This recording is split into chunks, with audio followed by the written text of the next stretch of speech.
So Dana White says beating up babies in boxing is just way too easy. Well, he didn't actually say those words exactly, but essentially he said that entering boxing feels like beating up babies. And he didn't stop there. He said that promoters are out of their league, and he's specifically targeting guys like Eddie Hearn of Matchroom Boxing, same guy, same promoter who manages Jerome Boots Ennis, Anthony Joshua, just to name a couple of the super studded stars that are on his roster. And Dana White also went on to say that he claims that Zuffa Boxing is about to change the entire sport.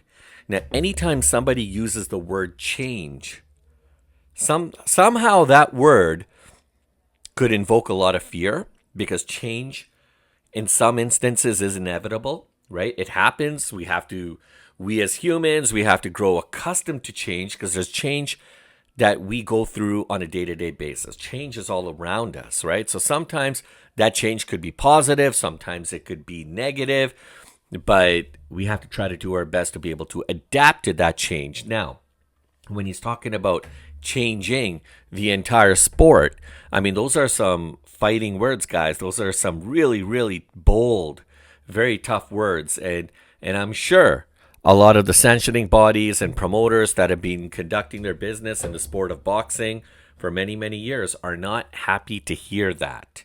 They don't think that Dana White is very welcoming. They're all a little afraid of Dana White, and they should be. And I don't think they like what's coming down the pipe. So the real question actually comes down to is Dana White actually exposing boxing's weakness? Or is this just UFC bravado bleeding into the sport of boxing and a sport that technically plays by different rules? So let's break this down, guys. Before we get into that, welcome back. Welcome to Duality 7X. I'm your host, Shiraz. Here we cover all the biggest trending stories when it comes to the world of MMA, UFC, WWE, and boxing. And guys, you try to keep the emotional bias out of it. Try to keep the fillers and the fluff out of this. We also try to keep it non-biased and just real fight talk, guys. So if you guys are into real fight talk, if you like and hear what you see, we'd be very, very grateful if you could just smash a like and subscribe and hit the notification so you guys never miss a beat. Now, let's talk about what Dana White is saying, and let's talk about why this wasn't just subtle news. A lot of people are on the edge, and a lot of people have taken notice of Dana White's words. Sometimes they say that words are more powerful than a sword, and in this case, it almost feels like the stuff that Dana White's talking about is like a precursor to what exactly might be coming down the pipeline. And this is the reason why a lot of people are on the edge. Now, unless, and of course, you're a fan of Dana White and Zuffa Boxing, then I think you're good. You're golden. And all you have to do is just sit pretty and enjoy the show. Because yes, I truly feel that Zuffa Boxing is going to make a dent in the world of combat sports, especially when it comes to the sport of boxing. And I think there are going to be some major changes that are going to be coming down the pipe. But I'll kind of get to my take in a little bit here. Let's get to the context of the story. So as you guys are aware, on Saturday, this past weekend, Zuffa had its third boxing event. So Zuffa Boxing number 3, guys. It was headlined by F.A. Ajaba, and he stopped the former heavyweight champion Charles Martin. Now, this is big news, very big news. Dana White after the fight took the podium in Las Vegas, and in a very confident mood, when asked about pushbacks and centering boxing, Dana White said this: "There hasn't been any pushback. This is like beating up babies, and I feel like I came in and I'm beating up babies.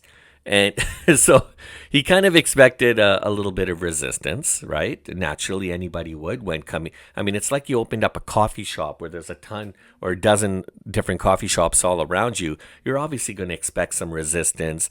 You're going to expect that not everyone's going to be as forthcoming and welcoming you to the community because you're competition. That's natural. That is expected. And so he expected, I'm talking about he as in Dana White, expected that the boxing establishment is there to challenge him. And that, I believe, he's right. Now, instead,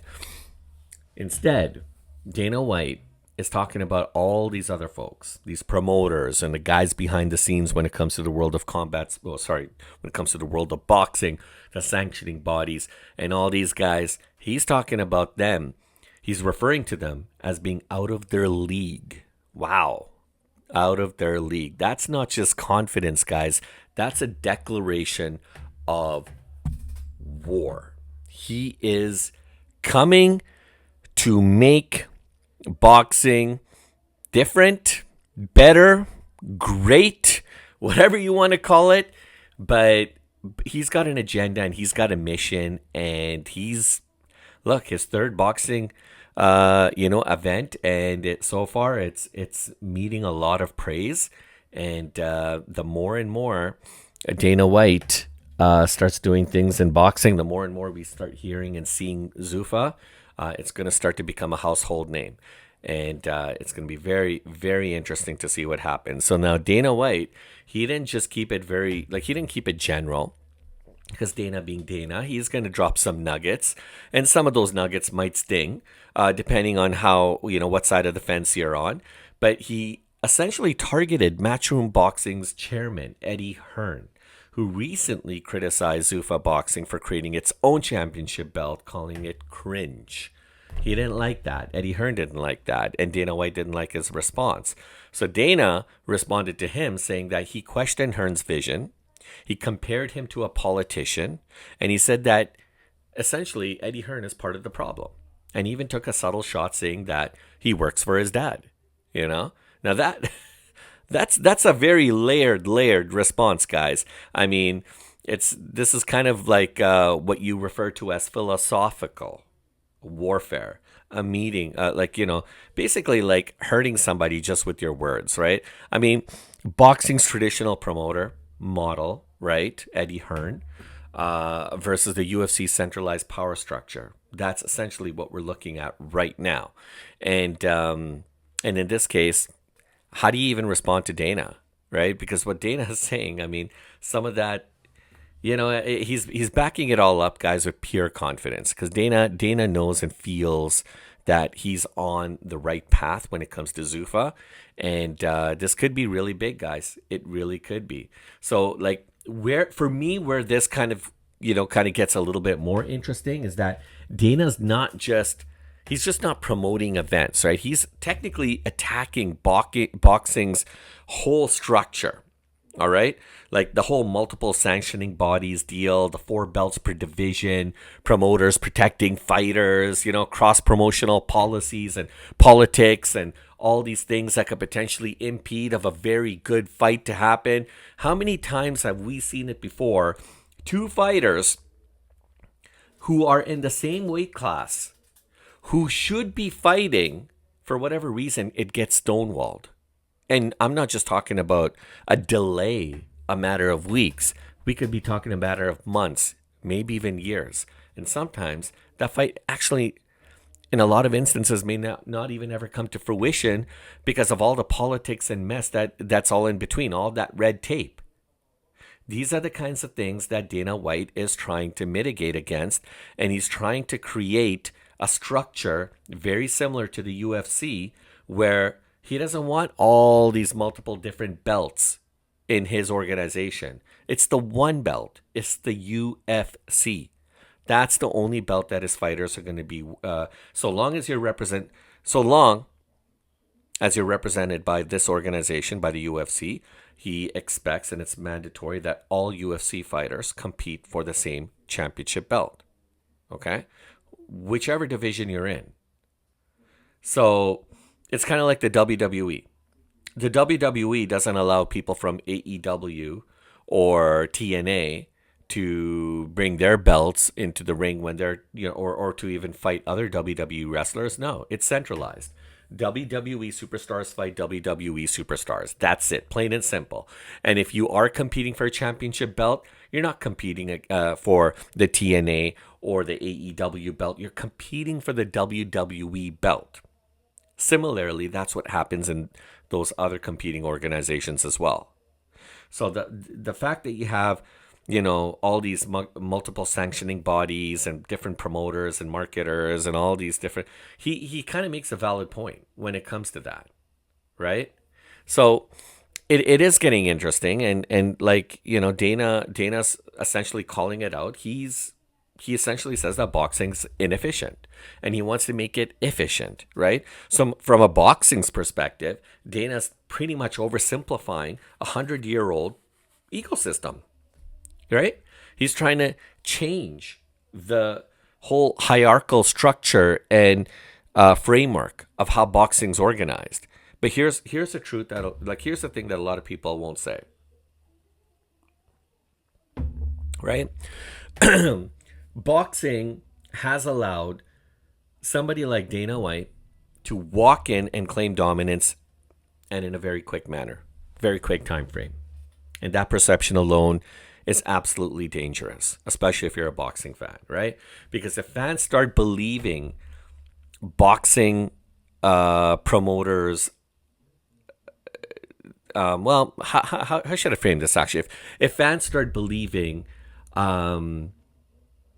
that boxing promoters lack innovation, they might be onto something there, right? I mean, if fighters start to see that the UFC-style structure is expanding, and not only expanding, but growing popularity, especially amongst their peers, then that could be very appealing to a fighter, right?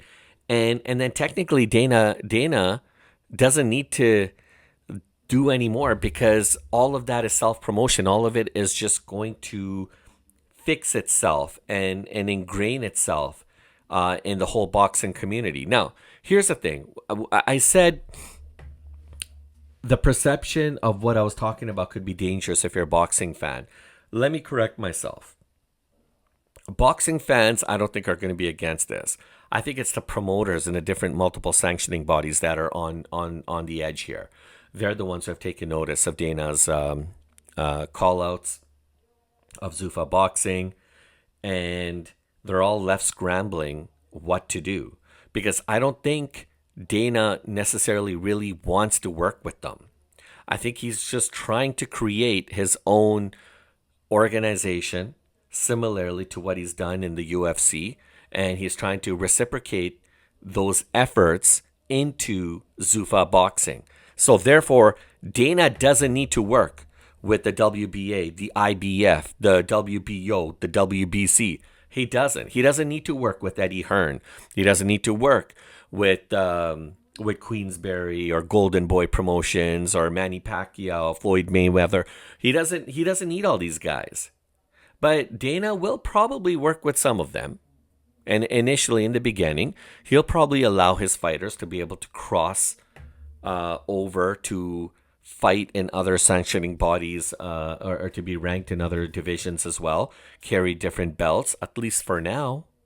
But as his brand starts to grow, I think he's going to be tightening, or basically controlling the aspects of how the framework of Zuffa works, as opposed to, say, some of these different organizations. Essentially, what I'm saying is he's not going to allow for fighters to be able to cross over into other into other boxing promotional outfits and fight other fighters. I think he's going to want to create its own ecosystem within Zuffa, very centralized, like he's done with the UFC, and build from that. But because he's still new, and because Zuffa's in its infancy, I don't think he's going to object to fighters wanting to fight in for other belts right now, at least not for now, right? So this is interesting. Dana he's got some momentum. This is the third event for Zuffa, and it's starting to gain a little bit of traction. Last fight between um, uh, uh, Jagba and Charles Martin. I mean, look, Charles Martin. I mean, this guy is a former champion, you know, and this fight in a lot of cases kind of went under the radar. But believe it or not, there's been a lot of hype about this event, and it's only going to start to get bigger and bigger and bigger till it you literally see that ball steamrolling down the hill. And once that happens, you just won't be able to stop it. And no promoter, no sanctioning body is going to even be close to being able to stop that. So the question, a lot of people are going to question Dana's motives. They're going to say, is Dana right in his thinking and his attitude and the way he's trying to approach things? I mean, look, let's be fair. Zuffa, as I mentioned, has hosted 3 events. Okay, it's not a takeover, but it's the perception, right, that drives the hype, that drives the markets. So now a lot more people are talking about Zuffa, and a lot more people are getting involved, like excited about Zuffa events, to the point where they're going to want to start watching more of these events. And pretty soon, you're going to have big names on Zuffa Boxing going head to head with some of these other sanctioning bodies. And then it's going to be interesting to see what happens in the ratings, right? Who are people actually tuning into? So, Dana White, the one thing that you cannot stop Dana White, the one thing that he's a master at doing, is being able to control the narrative. Dana White knows how to do that. All right. And when he says, I'm beating up babies, he's not just insulting competitors. Okay. He's actually positioning himself as the disruptor. And in 2026, guys, believe me, people are going to be talking about disruption a lot, because disruption, you guys may not like this, but disruption sells. It really does. Okay. So anyways, guys, I mean, fantastic for Jagba and Charles Martin, and for the unbelievable performance that these guys did and went through. But this is not about them. This is about UFC infrastructure versus boxing tradition. Okay? This is what it is. Boxing organization versus the new Zuffa Boxing organization, the framework and the structure, how it's set up, the people, the power brokers behind the scenes. And look, Dana's very heavily connected when it comes to Zuffa, and he's got a lot of big backers, guys, a lot of big backers, right? This isn't like the XFL trying to get into the football market. I think Zuffa's here, and it's here to stay. Now, let's not be biased, because this channel is not about being biasness. But what in the event, if it does fail, then what happens? Well, Dana becomes just another promoter who underestimated the sport, right? But one thing is going to be certain, guys, right? That the gloves are officially off between Dana White and Eddie Hearn, all right? And this is only round 1. And don't forget, Golden Boy Promotions, Oscar De La Hoya, and Dana White do not get along either.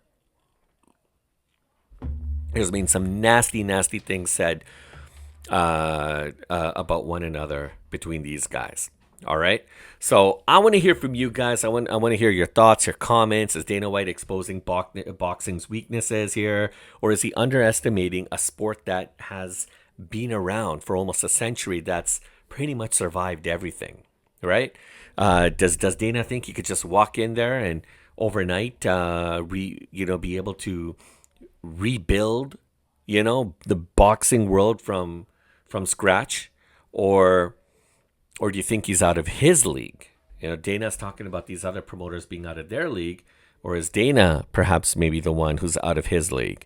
Or is there a possibility that the boxing community and Zuffa Boxing can coexist, right, under one umbrella, perhaps, or coexist even as separate entities, but to be able to work with one another so that their fighters can have the freedom of going between the different the sanctioning bodies that are out there, right? So anyways, guys, drop your thoughts and comments below, guys. I try to read everything. If you guys enjoyed this breakdown, please smash the like and subscribe, and hit the notification so you guys never miss a beat. And look, guys, I mean, at the end of the day, there's a lot of changes that are coming.